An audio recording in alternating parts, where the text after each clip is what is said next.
Islamabad talks मुकम्मल हो गई। कुछ नुकात के ऊपर पेश रफ्त और कुछ नुकात ऐसे हैं जिसके ऊपर मज़ीद काम करने की ज़रूरत है। इसको हम ये नहीं कह सकते कि बातचीत का सिलसिला टूट गया या उससे निकला कुछ नहीं, क्योंकि ये वो दो ममालिक हैं जो 1979 के बाद पहली दफ़ा पाकिस्तान में आकर आमने सामने बैठे हैं। तो 47 ईयर्स के बाद जहाँ पर बहुत ही ज़्यादा एक मुखासमाना रवैया दोनों के माबैन रहा हो, एक दूसरे के ख़िलाफ़ लड़ रहे हो, अमेरिका उसके ऊपर जाके बमबारी कर चुका हो, उसका न्यूक्लियर प्रोग्राम डिस्ट्रॉय कर चुका हो, तो ऐसी सूरत हाल के अंदर अगर वो दो मुल्क बैठ के कुछ नुकात के ऊपर एग्री कर लेते हैं और 21 आवर्स की जो लिखा है उन्होंने कि तवील आपस में बातचीत का सिलसिला भी चला, तो ये बज़ाते ख़ुद काफ़ी बड़ी कामयाबी है।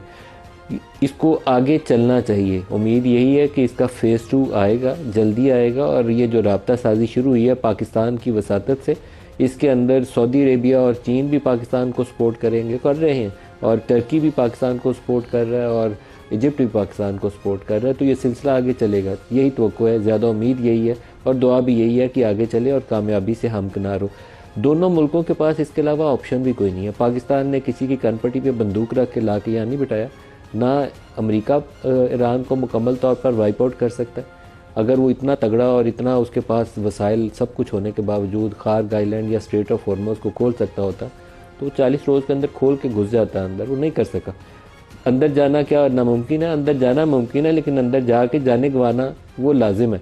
अंदर जाएंगे तो जाने भी जाएंगी। खार्ग आइलैंड में घुसना मुमकिन है, बिल्कुल जा सकते हैं अंदर, लेकिन रोज़ाना बॉडी बैग्स उठाने पड़ेंगे, उसके बगैर वहाँ रुक नहीं सकते।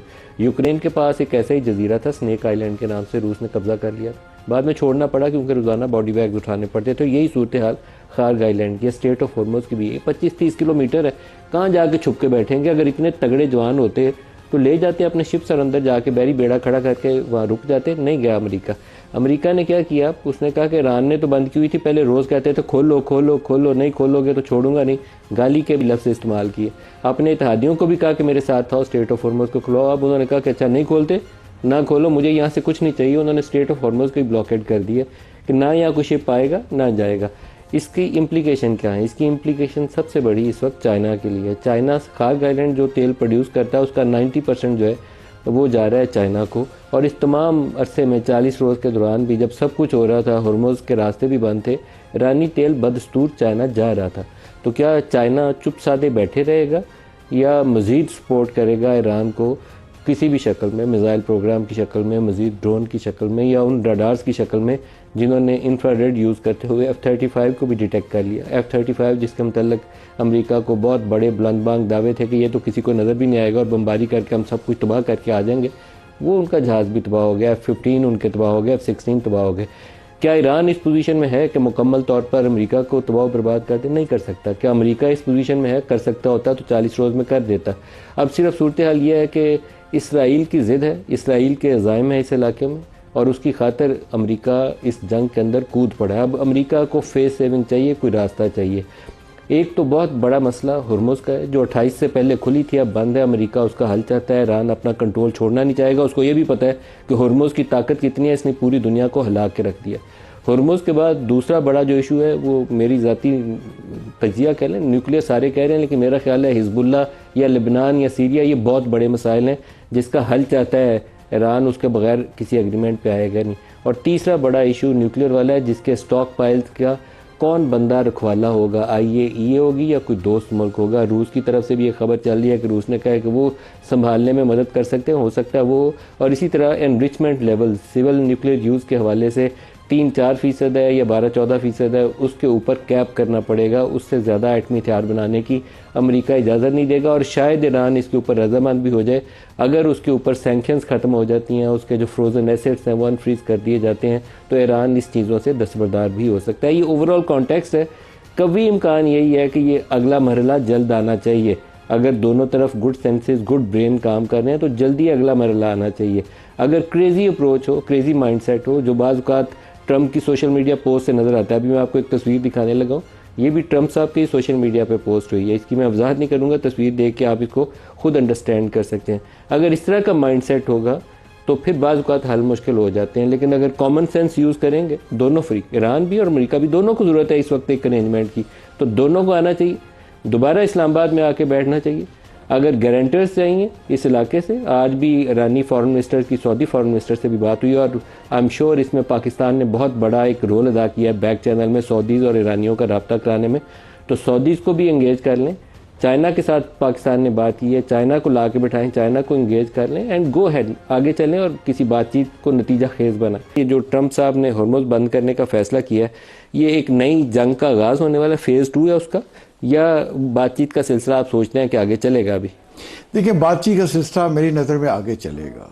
आप देखें जब पाकिस्तान में इस्लामाबाद टॉक्स हुई वो ट्विटर पर टॉप ट्रेंड बन गया और हमारे फील्ड मार्शल साहब सबसे ज़्यादा सर्च की जाने वाली पर्सनैलिटी बन गए गूगल्स पे। तो जो बाद में बयान क्या दिया जेडी वाइन साहब ने, और मुख्तसर से बयान यही दिया कि हमारी मुस्बत पेशरफ्त भी हुई है और लेकिन एग्रीमेंट नहीं हो सका। तो एग्रीमेंट तो कोई भी एक्सपेक्ट नहीं कर रहा था। जैसे आपने 47 साल का ऑलमोस्ट निस्फ सदी बन जाती है, निस्फ सदी से एक दूसरे के राइवल थे, तो इतना बड़ा बैगेज था, पिछले 1 साल में 2 दफ़ा पूरी जंगें लड़ चुके हैं, तो एक दिन में तो मसला हल नहीं हो सकता।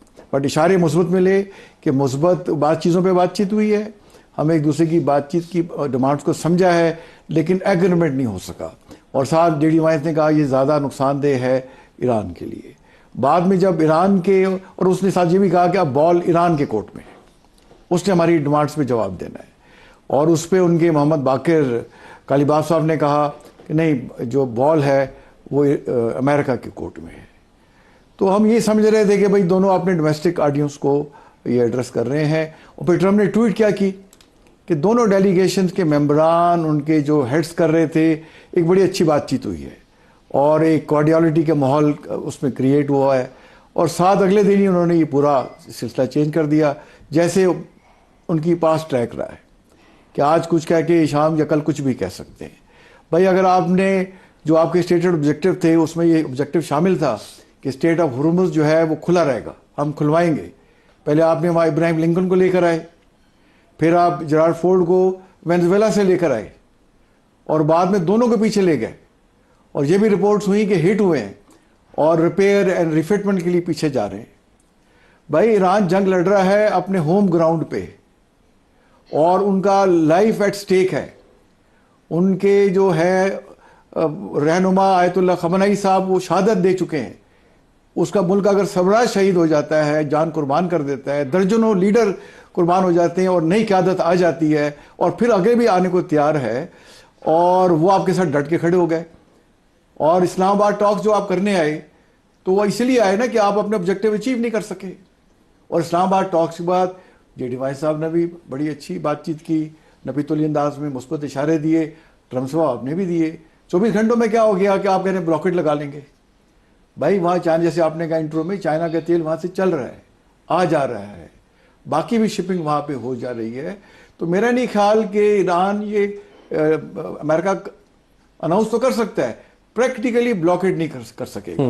और ये सिर्फ मेरा ख्याल है कोई अपने मीडिया, कोई ऑडियंस को बता रहे हैं, अल्टीमेटली उन्हें नेगोशिएशन टेबल पे आना होगा।